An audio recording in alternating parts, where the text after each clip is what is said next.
કલાકારોના સન્માન મુદ્દે નારાજ થયેલા વિક્રમ ઠાકોરે મોટો દાવો કર્યો છે। ન્યૂઝ 18 સાથેની વાતચીતમાં ઠાકોરે રાજકારણની પણ વાત કરી।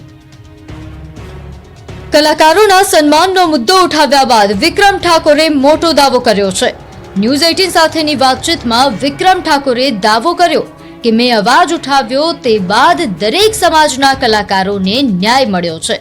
તેમણે કહ્યું, નારાજગી બાદ કલાકારોનું સન્માન કરાયું છે। મારી વાત એટલી જ હતી કે દરેક કલાકારોને ન્યાય મળવો જોઈએ, દરેક કલાકારોને સન્માન મળવું જોઈએ, એવી મારી લડત હતી। તે લડત પૂરી થઈ ગઈ છે। વિક્રમ ઠાકોર સહિત વિધાનસભામાં ફરી કલાકારોને આમંત્રણ અપાયું, તે સમયે કેમ ન ગયા તે અંગેના સવાલમાં ઠાકોરે કહ્યું કે હું ગયો હોત તો લોકોને લાગ્યું હોત કે મારું સન્માન કરાવવા ગયો, તેથી હું વિધાનસભામાં ન ગયો। નારાજગી નથી, મારી વાત રાખી હતી અને તે વાત પૂરી થઈ એમ પણ ઠાકોરે ઉમેર્યું। અરવિંદ કેજરીવાલ સાથેની વાતચીત અંગેના સવાલ પર ઠાકોરે કહ્યું કે કલાકારોના સન્માનમાં નારાજગી બાદ કેજરીવાલે પણ કોલ કર્યો હતો। કેજરીવાલ સાથે કોઈ રાજકીય વાત થઈ નહોતી, પરંતુ શુભેચ્છા મુલાકાત હતી।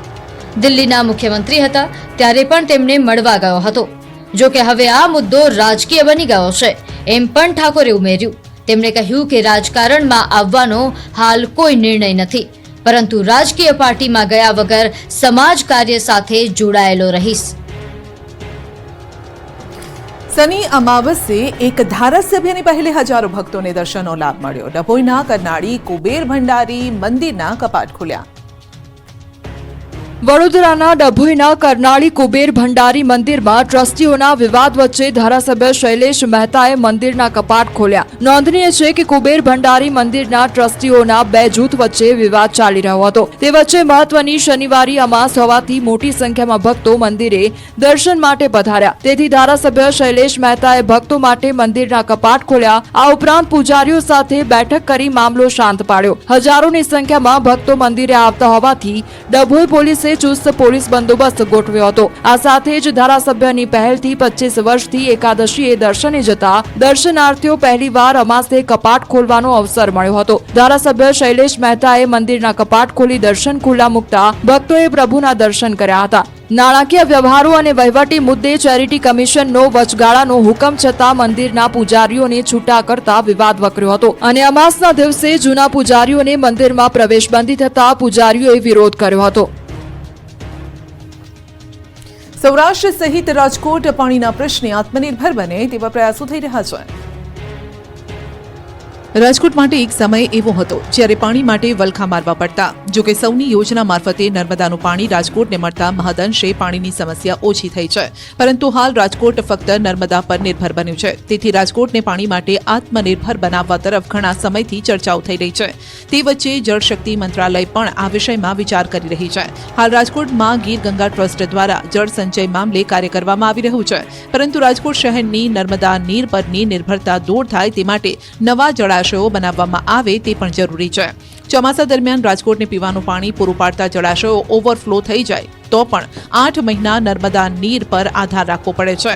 આજે રાજકોટના શહેરીજનોને દૈનિક આજી એક ડેમમાંથી 130 એમએલડી, ન્યારી એક ડેમમાંથી 140 એમએલડી અને ભાદર એક ડેમમાંથી 35 એમએલડી તેમજ 125 એમએલડી નર્મદા પાઇપલાઇનમાંથી પાણીનો ઉપાડ છે। આ અંગે પૂર્વ ધારાસભ્ય ગોવિંદ પટેલનું કહેવું છે કે વર્તમાન જળાશયોમાં જે કાપ છે તે દૂર કરીને તેને ઊંડા કરવા જોઈએ, તેમજ સાથોસાથ સૌની યોજના મારફતે આપવામાં આવતું નર્મદા નીર બ્રાહ્મણી ડેમમાંથી આપવામાં આવે તેવી વ્યવસ્થા ગોઠવવી જોઈએ। હાલ નર્મદા ગુજરાતની જીવાદોરી સમાન બની છે। રાજકોટ સહિત સૌરાષ્ટ્ર અને કચ્છના છેવાડાના ગામ સુધી નર્મદા નીર પહોંચી રહ્યા છે અને ત્યારે રાજકોટ શહેરની નર્મદા નીર પરની નિર્ભરતા દૂર થાય તે માટે નવા જળાશયો બનાવવામાં આવે તે જરૂરી છે। અમરેલીમાં ડેમના પાણીના મુદ્દે ખેડૂતો અને તંત્ર સામસામે આવી ગયા।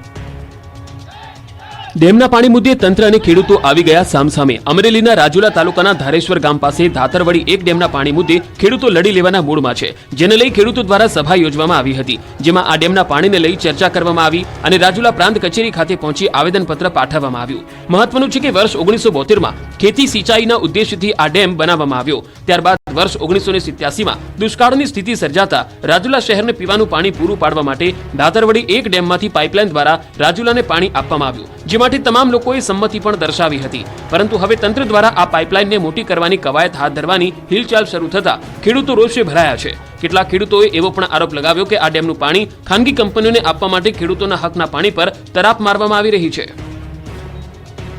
આણંદમાં એક ડાન્સનો વિડીયો હાલ ભારે ચર્ચાના કેન્દ્રમાં છે. એક વીસીએ જાહેરમાં ડાન્સ કર્યો અને ચર્ચા ચકડોળે ચડી.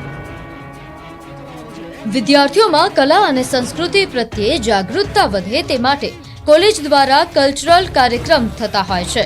ક્યાંક આવો જ એક કાર્યક્રમ આણંદના વિદ્યાનગરમાં પણ યોજાયો. વિદ્યાર્થીઓમાં સંગીત માટે રુચિ વધે તે માટે મ્યુઝિક કોન્સર્ટ પણ રાખવામાં આવ્યો હતો, પરંતુ આ કાર્યક્રમમાં યુનિવર્સિટીના વીસી અને રજિસ્ટ્રારનો ડાન્સ ચર્ચાનો વિષય બન્યો.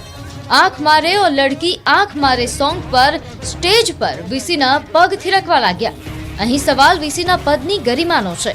વિદ્યાર્થીઓના મનોરંજનના કાર્યક્રમમાં યુનિવર્સિટીના સંચાલકો આવા સોંગ પર ડાન્સ કરે તે સૌ કોઈ માટે આશ્ચર્યની વાત છે. વિદ્યાર્થીઓ માટે આદર્શ ગણાતા સંચાલકોના આ પ્રકારના વર્તનની વિદ્યાર્થીઓના માનસ પર ઘણી ગંભીર અસર પડી શકે છે. વીસીના પદની ગરિમાને ન શોભે તેવા સોંગ પર નિરંજન પટેલ નાચતા નજરે પડ્યા.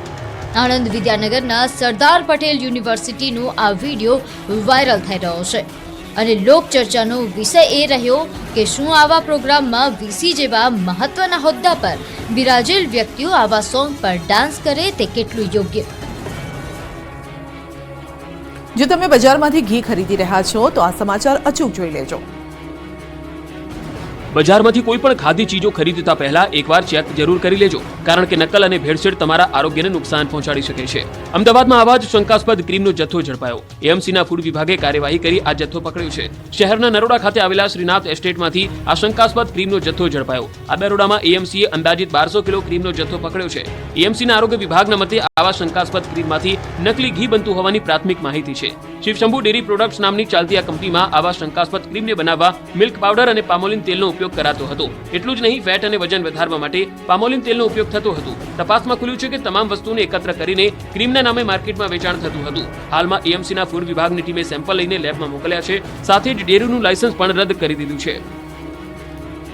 આધ્યાત્મિક દ્રષ્ટિએ જેનું સૌથી મહત્વ છે તેવી ચૈત્રી નવરાત્રીનો આવતીકાલે પ્રારંભ થઈ રહ્યો છે. 30 એપ્રિલથી ચૈત્રી નવરાત્રીનો પ્રારંભ થઈ રહ્યો છે. આધ્યાત્મિક દ્રષ્ટિએ ચૈત્રી નવરાત્રીનું ઘણું મહત્વ છે. ત્યારે મહેસાણાના સુપ્રસિદ્ધ તીર્થધામ બહુચરાજી મંદિરે પણ નવરાત્રી પહેલા પ્રક્ષાલન વિધિ યોજાય, જેમાં માતાજીના ગર્ભગૃહ અને માતાજીની 7 વારની અલગ અલગ સવારીની પ્રક્ષાલન વિધિ યોજાય. 30મી વિધિ વિધાન મુજબ ઘટ સ્થાપન વિધિ યોજાશે. ચૈત્રી નવરાત્રી દરમિયાન શતચંડી યજ્ઞ, પલ્લીખંડ સહિતના ધાર્મિક વિધિ વિધાન થશે. દર વખતની જેમ આ વખતે ભક્તો માતાજીના દર્શનનો લાભ લેશે.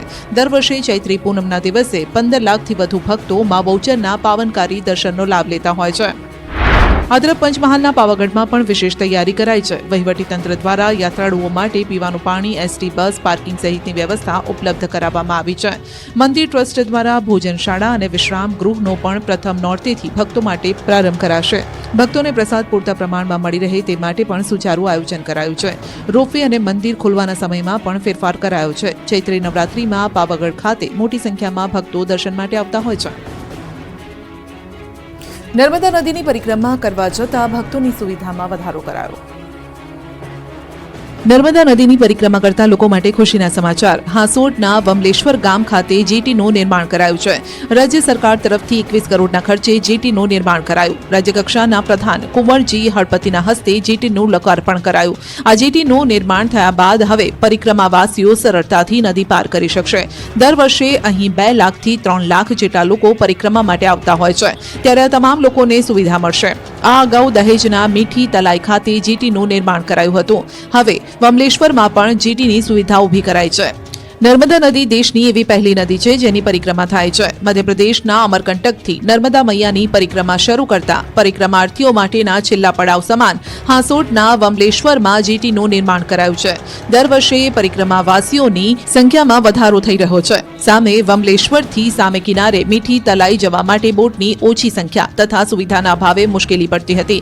લોકાર્પણ કાર્યક્રમમાં નર્મદા પરિક્રમા સંત સમિતિના ગિરીશાનંદ સ્વામી, ધારાસભ્ય ઈશ્વરસિંહ પટેલ સહિત અધિકારીઓ ઉપસ્થિત રહ્યા. 1000 વર્ષ જૂના એક હાડપિંજરના ડીએનએ ટેસ્ટથી મોટા ખુલાસા થયા છે. એટલું જ નહીં, 2 મહિના બાદ બીજા રિપોર્ટમાં પણ મોટા ખુલાસા થઈ શકે છે.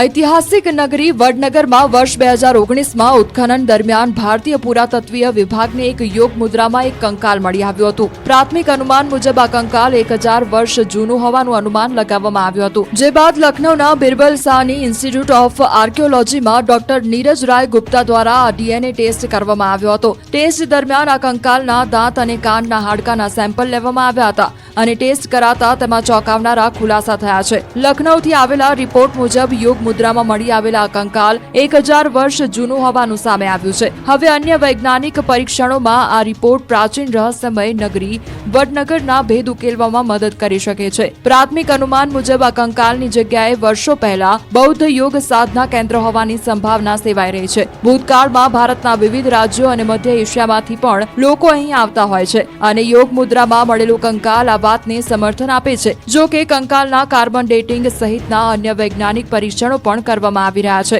જેથી વિગતવાર ડીએનએ રિપોર્ટ આવનારા સમયમાં આવશે અને આ અંગે અન્ય તથ્યો પણ સામે આવશે.